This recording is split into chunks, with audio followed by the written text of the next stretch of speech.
Today's Constitution Day, and a few years ago I wrote an essay about Constitution Day, and I asked a question, is this a day of mourning or a day of celebration for their constitutions and a relentless assault? And one other writer online actually said the Constitution's dead. It's been shot in the face by a shotgun. It's DRT, dead right there. And he's got a point. This government is wildly outside of the Constitution, and so is every level of government, all the way down to your local town council. Mr. DeWeese has already pointed out, and others across the country have pointed out before, they're all outside the bounds. But when asked that question, I say no. The Constitution still lives because it still lives inside of our hearts. And all of those of us who have sworn the oath to support and defend the Constitution, whether in military service like I did, or whether the sheriffs, like the good sheriffs who are here today, or chiefs of police, we all took an oath to support and defend. And as long as we still draw a breath, the Republic still lives inside of us. So that's my answer to that. But we do need to understand reality and face the reality that we are in an uphill fight, and it is so wildly outside the bounds that at any time we could have another Lexington Green. It could happen any day. And in the aftermath of Bundy Ranch, I read some analysis by so-called intelligence centers in the counterterrorism intelligence centers in Nevada was one of them, and other places across the country that apparently don't get it. Here's why you had veterans from all over the country jumping in their trucks as individuals, not just Oath Keepers and other groups. We were there too. But there were plenty of guys who all on their own just look and saw what was going on and grabbed their rifle, grabbed their go bag, and jumped in their truck. And why? They told us why when we were there.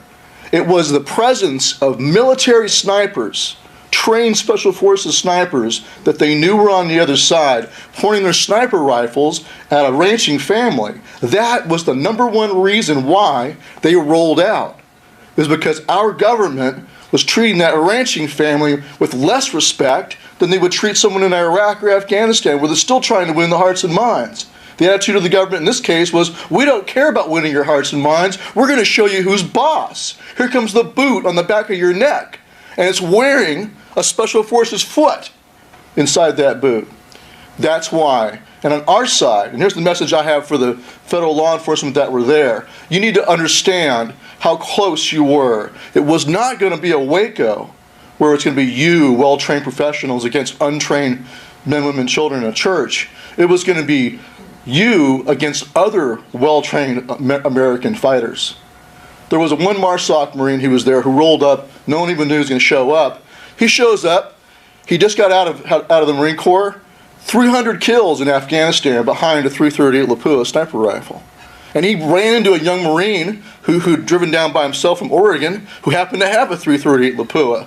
The MARSOC Marine couldn't afford to own a privately owned .338 Lapua sniper rifle. But when the other Marine veteran found out who this guy was, he said, "This is yours. You take it.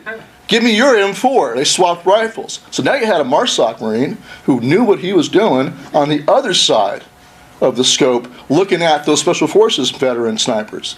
It was going to be sheepdog on sheepdog bloodbath that day. And the why? Because those other oath takers had forgotten their oath. And they had agreed to take the money and go serve as the muscle to treat their own people like an occupied enemy nation. And it's a mirror image. You're going to get what you give. We're going to give you back what you give us. If you deploy the military against us, you will see on the other side guys just like you looking right back at you. Hear, hear. And it's the same deal up in New York with the SAFE Act. Same message there to the police of New York. It's like, look guys, it's not the responsibility of the people to bend the knee and submit to an unconstitutional edict from Governor Cuomo and the legislature. You can't tell them, all these oath-sworn veterans, many of whom left brothers on the battlefield, you cannot tell them that in order to avoid violence here at home, you must submit. Bend the knee to the king. Bend the knee and bend your children's knees too. It's not their responsibility to avoid violence, to avoid sheepdog on sheepdog in New York. the responsibility is on the police, the sheriffs, and the deputies of New York to do what's right and refuse to obey those unlawful orders. That is the responsibility. That's the check. That's the safety valve. It's not in submission. It's in devotion and duty of you, the men who are going to be called to act against us, to do what's right and refuse. As long as you refuse, they can't do it without you. You know that.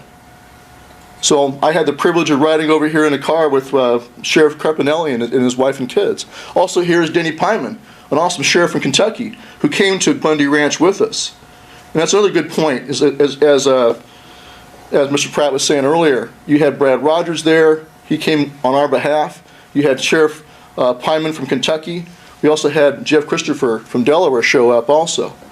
So if we're a bunch of radical, anti-government, crazy cop killers, why were there police officers standing right there with us? Because we're all in this together. It doesn't matter whether you're a cop or you're a soldier or what your status is. The Constitution is the supreme law of the land, and it's what we will always defend together. If we defend it together, we can avoid bloodshed here at home.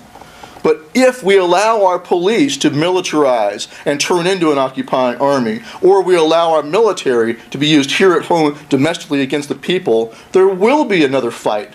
And there should be. The founders would roll over in their graves to look at us and think, you're going to submit without a fight? Of course there'll be a fight, just as there was a fight in their day. Just as there was a fight on Iwo Jima and Normandy. We will fight if we have to.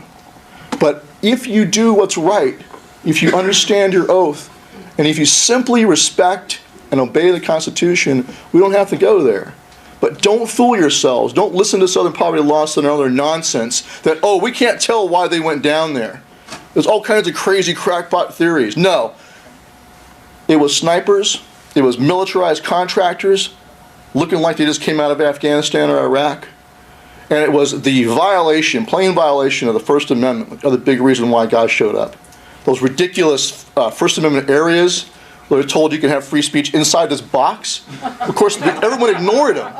All the cowboys there, to their credit, ignored that nonsense. They said, we're not going to comply with that. But that ticked off a lot of veterans. Because they said, what am I fighting for? What did I go and fight for? And one more message for the feds out there. I want you to take a good hard look at who showed up. I want you to think about, number one, how many Marines showed up. And I was Army Airborne, and I'm very proud of that, but I'll tell you what, you got to give credit where credit's due. The Marines showed up en masse. There were more than any other veteran group out there. It was Marine Corps at Bundy Ranch. And don't think, you feds out there, don't think that the guys who just got out are much different than the guys who are still in. They're of the same mindset. And this is the politicians and your would-be dictators in Washington, D.C., this is what they're worried about, and they should be worried about it. They have to worry that if they go too hard, they drop the hammer too blatantly on Americans like at Bundy Ranch, that the Marine Corps will flip on them. And I think it would. And same goes for the close to the tip of the spear in the Army, Army Airborne, your Special Forces, your Navy SEALs, all those groups out there. The more hardcore they are as warriors, the more likely they are to look at something like that and say, that's it, I'm done, and join the resistance. And so that's why they are careful about what they do. It's not out of charity or concern for your lives that they don't drop the hammer. As we found out later on, they were actually considering a military strike at Bundy Ranch. Can you believe that? Washington Times reported it. They were considering using military force at Bundy Ranch. Thankfully, they did not. Because if they had, that would have kicked off a civil war in this country. It would have. We don't want that. But the way to avoid it, once again, is for those who are in the positions of enforcement, whether federal, state, whether they are in the military, they must refuse to be the muscle for idiots like Cuomo or Obama or Holder who don't understand warfare. Do not open the door on U.S. soil to sheepdog on sheepdog violence. Don't do it. Thank you.